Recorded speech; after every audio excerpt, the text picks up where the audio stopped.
एक दिन मैं दुबई में था घूमने के लिए एक होटल में, और मैं और मेरी वाइफ वहां से निकल रहे थे। तो एक ऑफिस था वहां पे किसी कंपनी का, तो वो जो कंपनी वाले व्यक्ति थे वो हमें इनवाइट करने लगे बाहर से, प्लीज कम, ये आपको अपार्टमेंट देखो, ये घर देखो, आप देख। हमने कौन सा लेना था, असी बढ़ के होते चलो टाइम पास करते हैं 5 मिनट। हाँ किथे आ वो किथे है, हाँ ये ऐसा है ये ऐसा है, आप यहाँ पे लेंगे तो आपको फायदा होगा। मैं कहा हाँ ठीक है। कहती आपने देखना है। मैंने कहा कहाँ जाना पड़ेगा। मैं कहा नहीं हम टूरिस्ट हैं, मेरे पास गाड़ी नहीं है, तो कहाँ। कहते नहीं आप चिंता मत करो, गाड़ी हम मंगवा के देंगे। मैंने कहा ठीक है, अगर आप गाड़ी मंगवा के तो चलते हैं, नाले झूठे ले आवांगे। तो गाड़ी आई, हमें ले गई। वो मेरे को एक जगह ले गया, उसने कहा ये वाला घर है। हम घर में गए, हमने घर पसंद कर लिया। कहा हाँ बहुत अच्छा है बहुत अच्छा है। उसको मालूम था कि मेरी बैकग्राउंड क्या है।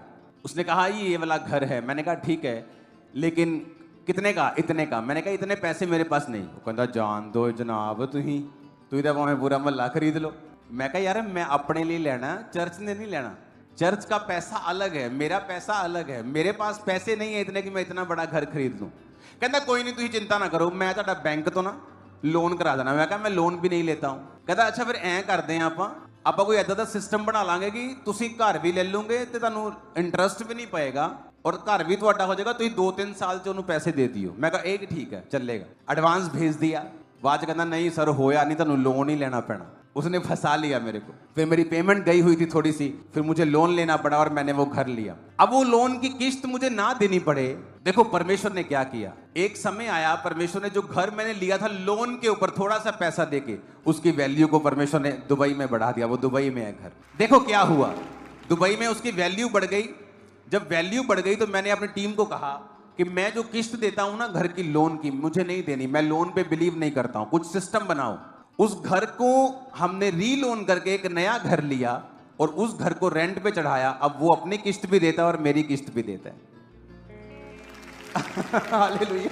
अब इमेजिन करो मेरे पास 2 घर हैं और बिना पैसे के प्रभु ने मुझे दिए हैं, फेवर के साथ। कितने मेरी बात को समझ रहे हैं। जब मैं सेवकाई में आया तो शैतान मुझसे ये कहता था कि तू चर्च से पैसा नहीं लेता, लेकिन तू खुद, तेरे पास क्या है?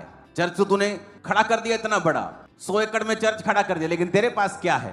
तू अपना बिजनेस छोड़ के आया, तू 25-30 लाख महीना कमाता, तेरे पास क्या है? लेकिन मैं सेवकाई में लगा रहा, क्योंकि चर्च से मैंने घर नहीं बनाया, चर्च के पैसों से उसका फायदा नहीं उठाया। और हम हैरान होते हैं कि जब आप वचन के ऊपर चलना शुरू करते हैं, आपको लोगों के पैसों की जरूरत नहीं, खुदा ऐसी घटनाएं करेगा, आपको बढ़ा देगा। किसने किया? परमेश्वर ने। कहता मैं योजनाएं बनाऊं।